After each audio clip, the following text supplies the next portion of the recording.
নমস্কার বন্ধুরা, তোমরা সকলে কেমন আছো? আশা করি অনেক ভালো আছো। তো নিয়ে এলাম তোমাদের সকলের সামনে একটি পনিরের রেসিপি। তো এই রেসিপিটা তোমাদের সাথে শেয়ার করব। তোমরা ভিডিওটা প্রথম থেকে শেষ পর্যন্ত দেখতে থাকো।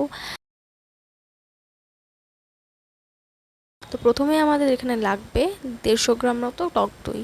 তো এটা আমরা এখানে নিয়ে নিয়েছি। তারপর আমাদের যেটা লাগবে সেটা হচ্ছে আদা বাটা। তো আদাটা আমি আগে থেকে বেটে রেখেছিলাম।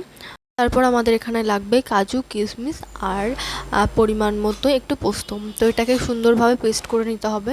তো তো দেখো আমি এখানে পেস্ট করে নিয়েছি।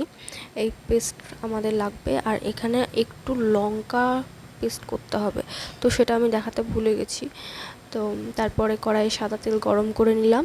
তারপর দুটো তেজপাতা আর একটা শুকনো লঙ্কা তেলের উপর দিয়ে খুব ভালোভাবে এটাকে ভেজে নিতে হবে।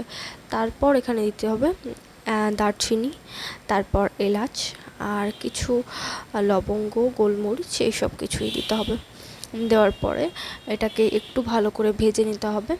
ভেজে নেওয়ার পরে আমাদের যে পনিরগুলো লাগবে সেই পনিরগুলো আমরা ছোট ছোট করে পিস করে নিয়েছি। এবার সেই পনিরগুলো এই তেলের মধ্যে দিয়ে খুব সুন্দর করে ভেজে নিতে হবে।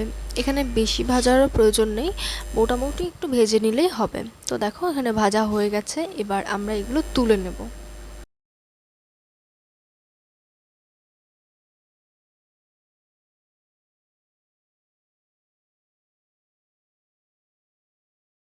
তো তারপর ওই একই তেলে আমরা একটু জিরে ফোড়ন দেব। তো একটু জিরে দিলাম। জিরে দেওয়ার পরে আমাদের আবারও কিছু গোটা গরম মশলা লাগবে, যেগুলো আমরা তেলের উপর দিয়ে দিলাম। তো এটাকে একটু ভাজা হয়ে যাওয়ার পরে আমরা যে আলুটা কেটে রেখেছিলাম, এখানে ছোট ছোট করে আমরা আলু কেটে রেখেছিলাম, সেই আলুটা এখানে দিয়ে খুব ভালোভাবে আলুটাকে ভাজা করে নিতে হবে।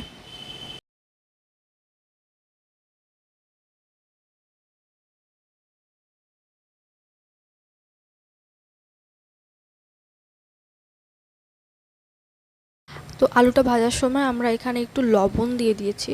তো লবণ দিয়ে খুব সুন্দরভাবে আলুটাকে ভাজতে হবে। তারপর আমাদের এখানে দিতে হবে আদার পেস্ট। তো আমরা আগে থেকে আদার পেস্ট করে রেখেছিলাম, তো সেটাই দিয়ে দিলাম। দিয়ে একটু ভালোভাবে তেলের মধ্যে নাড়াচাড়া করে নিতে হবে। তারপর আমাদের এর মধ্যে দিতে হবে আমরা যে কাজু, কিশমিশ আর পোস্তর পেস্ট করে রেখেছিলাম সেটা। তো এর সাথে একটু কাঁচা লঙ্কার পেস্টও দিতে হবে। তো এটা আমরা দেখাতে ভুলে গেছিলাম, তো এটাও দিয়েছিলাম। দেওয়ার পরে খুব সুন্দরভাবে মশলাটাকে কষিয়ে নিতে হবে।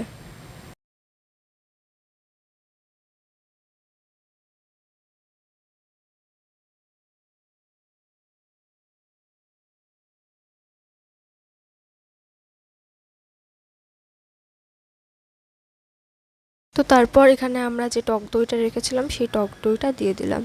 দিয়ে দেওয়ার পরে একটু নাড়াচাড়া করে নিয়ে আমরা এর মধ্যে জল দিয়ে দেবো। তো এখানে এই রান্নাটাতে বেশি জলের প্রয়োজন হয় না। তো এখানে অল্প জল দিতে হবে যাতে আলুগুলো খুব সুন্দরভাবে সিদ্ধ হয়। তো দেখো জল দিয়ে দিলাম। জল দেওয়ার পর একটু নাড়াচাড়া করে তারপর এর মধ্যে আমরা হাফ চামচ মতো লবণ দিয়ে দেবো। তো লবণ দেওয়ার পরে এখানে 4টে কাঁচা লঙ্কা আমরা এখানে দিয়ে দেবো। দিয়ে দেওয়ার পরে এবার আলুটাকে খুব সুন্দরভাবে সিদ্ধ হতে দেবো।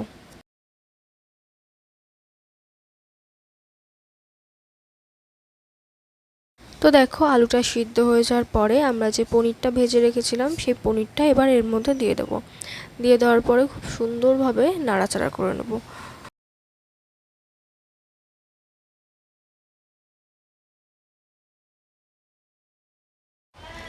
তো এরপর আমরা এর মধ্যে 1 চামচ মতো চিনি দিয়ে দিলাম। তোমরা তোমাদের স্বাদ মতো এটা দিতে পারো। এরপর সবশেষে দেবো এর মধ্যে একটু গরম মশলা গুঁড়ো। তো দেখো রান্নাটা পুরো কমপ্লিট। এবার গরম মশলার গুঁড়োটা দিয়ে একটু নাড়াচাড়া করে নিয়ে আমরা এখানে গ্যাসটা অফ করে দেবো।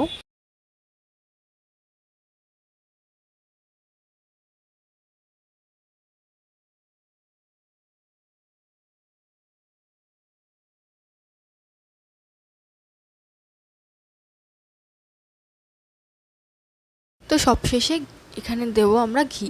তো রান্নার শেষে গ্যাসটা অফ করে ঘিটা দেওয়ার একটাই কারণ যদি রান্নার সময় আমরা ঘিটা দিতাম তাহলে যে ঘিয়ের সুন্দর একটা ফ্লেভার সেটা পাওয়া যেত না। তো ওর জন্য গ্যাসটা অফ করে আমরা এখানে খুব সুন্দরভাবে ঘিটা ছড়িয়ে দিয়েছি।